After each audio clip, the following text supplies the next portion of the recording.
This is TechCrunch. Recommendation algorithms operated by social media giants TikTok and X have shown evidence of substantial far-right political bias in Germany ahead of a federal election that takes place Sunday, according to new research carried out by Global Witness. The non-government organization undertook an analysis of social media content displayed to new users via algorithmically sorted For You feeds, finding both platforms skewed heavily toward amplifying content that favors the far-right AfD party in algorithmically programmed feeds. Global Witness's tests identified the most extreme bias on TikTok, where 78% of the political content that was algorithmically recommended to its test accounts and came from accounts the test users did not follow was supportive of the AfD party. It notes this figure far exceeds the level of support the party is achieving in current polling, where it attracts backing from around 20% of German voters. On X, Global Witness found that 64% of such recommended political content was supportive of the AfD. Testing for general left or right-leaning political bias in the platform's algorithmic recommendations, its findings suggest that nonpartisan social media users in Germany are being exposed to right-leaning content more than twice as much as left-leaning content in the lead-up to the country's federal elections. Again, TikTok displayed the greatest right-wing skew per its findings, showing right-leaning content 74% of the time, although X was not far behind on 72%. Meta's Instagram was also tested and found to lean right over a series of 3 tests the NGO ran, but the level of political bias it displayed in the tests was lower, with 59% of political content being right-wing. To test whether the social media platform's algorithmic recommendations were displaying political bias, the NGO's researchers set up 3 accounts apiece on TikTok and X, along with a further 3 on Meta-owned Instagram. They wanted to establish the flavor of content platforms would promote to users who expressed a nonpartisan interest in consuming political content. To present as nonpartisan users, the test's accounts were set up to follow the accounts of the 4 biggest political parties in Germany: conservative/right-leaning CDU, center-left SPD, far-right AfD, left-leaning Greens, along with their respective leaders' accounts: Friedrich Merz, Olaf Scholz, Alice Weidel, Robert Habeck.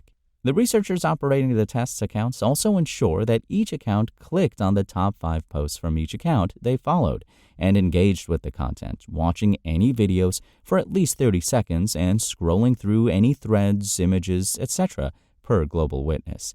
They then manually collected and analyzed the content each platform pushed at the test accounts, finding there was a substantial right-wing skew in what was being algorithmically pushed to users. One of our main concerns is that we don't really know why we were suggested the particular content that we were, Ellen Judson, a senior campaigner looking at digital threats for Global Witness, told TechCrunch in an interview. We found this evidence that suggests bias, but there's still a lack of transparency from platforms about how their recommender systems work. We know they use lots of different signals, but exactly how those signals are weighted and how they are amassed for if they might be increasing certain risks or increasing bias is not very transparent, Judson added. My best inference is that this is a kind of unintended side effect of algorithms which are based on driving engagement, she continued, and that this is what happens when, essentially, what were companies designed to maximize user engagement on their platforms end up becoming these spaces for democratic discussions. There's a conflict there between commercial imperatives and public interest and democratic objectives. The findings chime with other social media research Global Witness has undertaken around recent elections in the U.S., Ireland, and Romania. And indeed, various other studies over recent years have also found evidence that social media algorithms lean right, such as a research project last year looking into YouTube, which can be seen via a link embedded in the text version of this article. Even all the way back in 2021, an internal study by Twitter, as X used to be called before Elon Musk bought and rebranded the platform, found that its algorithms promote more right-leaning content than left. Nonetheless, social media firms typically try to dance away from allegations of algorithmic bias, and after Global Witness shared its findings with TikTok, the platform suggested the researchers' methodology was flawed, arguing it was not possible to draw conclusions of algorithmic bias from a handful of tests. They said that it wasn't representative of regular users because it was only a few test accounts, noted Judson. X did not respond to Global Witness's findings, but Musk has talked about wanting the platform to become a haven for free speech generally, albeit that may actually be his coda for promoting a right-leaning agenda. It's certainly notable that X's owner has used the platform to personally campaign for the AfD, tweeting to urge Germans to vote for the far-right party in the upcoming elections and hosting a live-streamed interview with Weidel ahead of the poll, an event that has helped to raise the party's profile. Musk has the most followed account on X. I think the transparency point is really important, says Judson.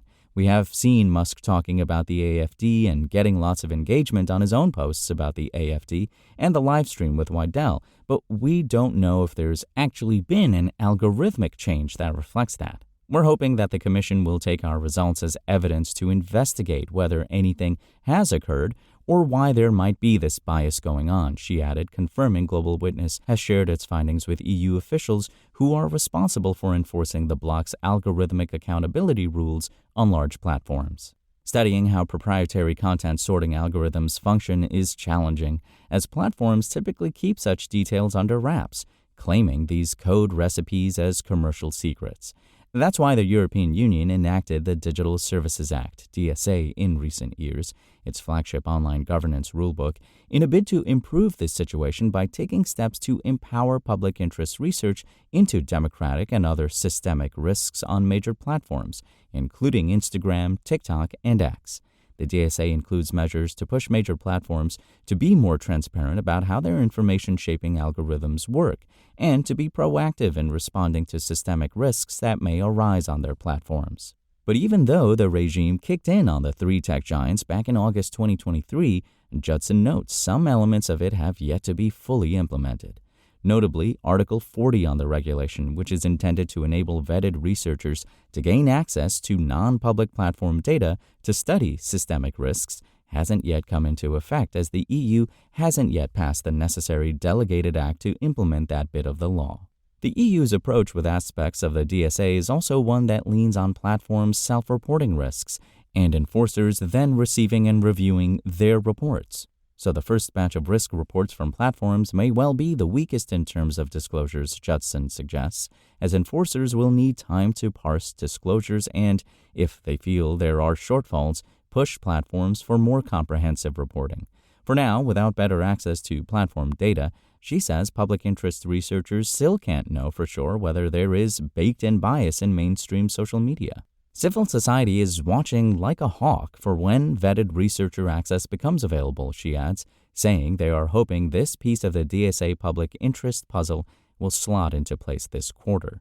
The regulation has failed to deliver quick results when it comes to concerns attached to social media and democratic risks. The EU's approach may also ultimately be shown to be too cautious to move the needle as fast as it needs to move to keep up with algorithmically amplified threats. But it's also clear that the EU is keen to avoid any risks of being accused of crimping freedom of expression. The Commission has opened investigations into all three of the social media firms which are implicated by the Global Witness research, but there has been no enforcement in this election integrity area so far. However, it recently stepped up scrutiny of TikTok and opened a fresh DSA proceeding on it, following concerns on the platform being a key conduit for Russian election interference in Romania's presidential election.